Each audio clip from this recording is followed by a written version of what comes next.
Hello everyone and welcome back to my Bold and Beautiful 29 YouTube channel. I hope you guys are having a wonderful day. Before we start, please hit the subscribe button and give this video a thumbs up. Hope may say 7 heartbreaking words and blow up Carter marriage dreams. Will Hope eventually reevaluate her decision to tie the knot? Although Hope accepted Carter's marriage offer, it surely took some persuading. As we've seen with Hope and Thomas in the history, marriage is a huge step that Hope doesn't take smoothly. There's no denying that Liam Grimm's situation played a factor in Hope running back to Carter and embracing this fresh launch with him. Without dying Liam's influence, Hope might no way have indeed agreed to a Carter reunion. Hope's going to be an emotional wreck after Liam's demise and presumably wouldn't be in the mood for planning a marriage. The idea of having some joyous form will be hard for Hope once Liam's gone ever. Carter will want to be there for Hope, but she may pull down from him as she mourns the loss. Hope may do some soul-searching in the midst of all this and start to wonder if she agreed to marry Carter for the wrong reasons. We've seen worse, cleaner couples than Carter and Hope, but they're arguably not some amazing pairing moreover. Do Hope and Carter really have what it takes to go the distance as a romantic brace? It's hard to imagine Carter and Hope getting the coming Ridge and Brooke. Hope and Carter are fine together, but we'd say the show could find better romantic mates for them both. With that in mind, this plot may not end with Carter and Hope's marriage commitment after all. Hope might back out of the espousal or indeed leave Carter at the balcony down the road. Carter is hopeless for a woman and family, but Hope may not be the right woman to grant that want in the end. That brings us to the 7 heartbreaking words that Hope may say and ruin Carter's marriage plans in the process. I'm sorry, but I ain't marry you. Hope may make some updates to her romantic future, so Carter may have some ruinous news coming up. Hope trying to talk some sense into Liam. Hope may be engaged to Carter, but that doesn't mean that Liam isn't fresh on her mind. She wants to make sure he's as happy and content as possible, considering his dire circumstances. Still, happiness also comes from being honest with the people you love. While Liam doesn't want to burden his favored bones with his health condition, it could also be cruel not to tell people and allow them check. Bill would clearly want to know that his son is dying, while Will and Wyatt would want to be there for their family. Can Hope get Liam to see that keeping his excrescence a secret from his own family is selfish and hurting them as much as it's hurting him? Yes, Liam is dying and concerned about the women in his life he's leaving before, but what about the men? Luna might know how to shoot a gun now, but she has to supplicate one last time before she puts her plan into stir.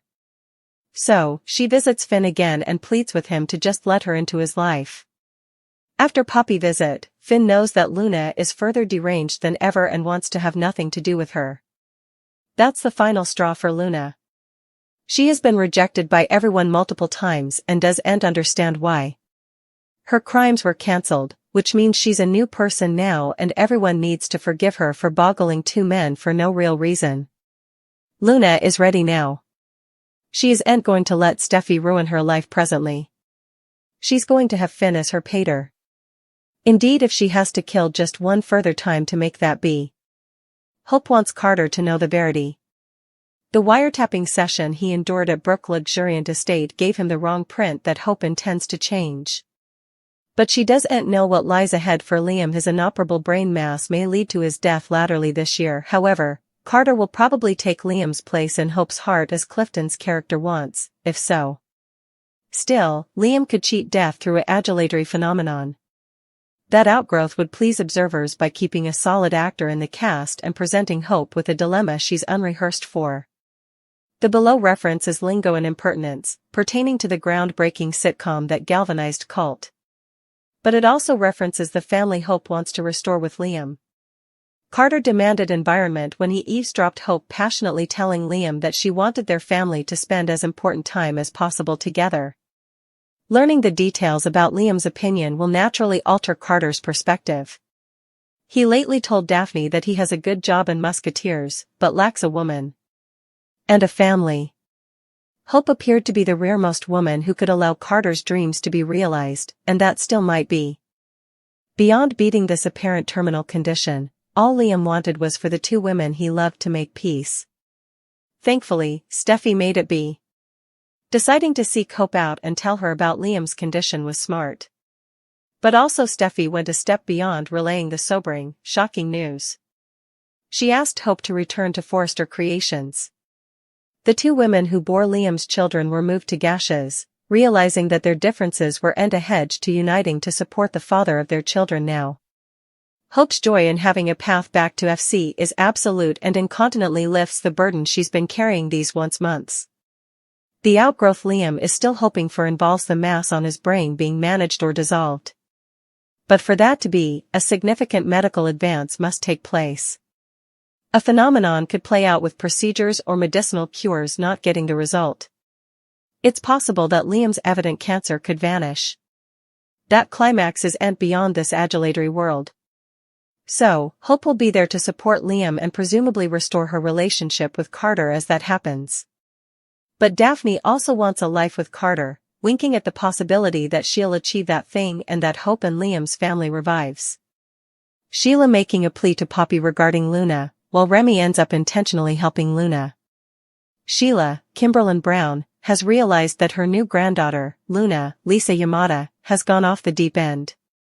She's prayed Poppy's, Romy Park, son to see reason and stop seeing Steffi, Jacqueline McInnes Wood, as an adversary. Sheila has tried to advise Luna to stop. Cleric, Sean Cannon, took it further, however. He forcefully told Luna to leave Los Angeles because nothing wants her there. Luna didn't feel like she wanted to hear what Deacon was saying, however. Remy, Christian Weissman, has been around for a while. He freaked out Electra, Linnea Grace, and also went off the oil. While he was there, however, he managed to meet Luna, and it sounded the two had an odd kind of connection. Luna clearly intrigued Remy. Luna's energy shifts to malignancy as Steffi fails to realize she's in peril after Luna surprises her at home. Cleric was blindsided when the verity about Sheila and Luna came to light, leaving him shaken and doubtful of who he could trust. As he tried to reuse the information, pressures between Luna and Steffi erupted, climaxing in a heated battle. The two women faced off, each one determined to make her point, and their words were sharp as they disaccorded over their complicated passions for Finn. The stakes had no way been advanced, and Cleric set up himself caught in the middle of a brewing storm. Though Finn had promised Steffi that Luna was gone for good, his heart wasn't so sure. He couldn't shake the moping dubieties, especially when Luna made her intentions clear.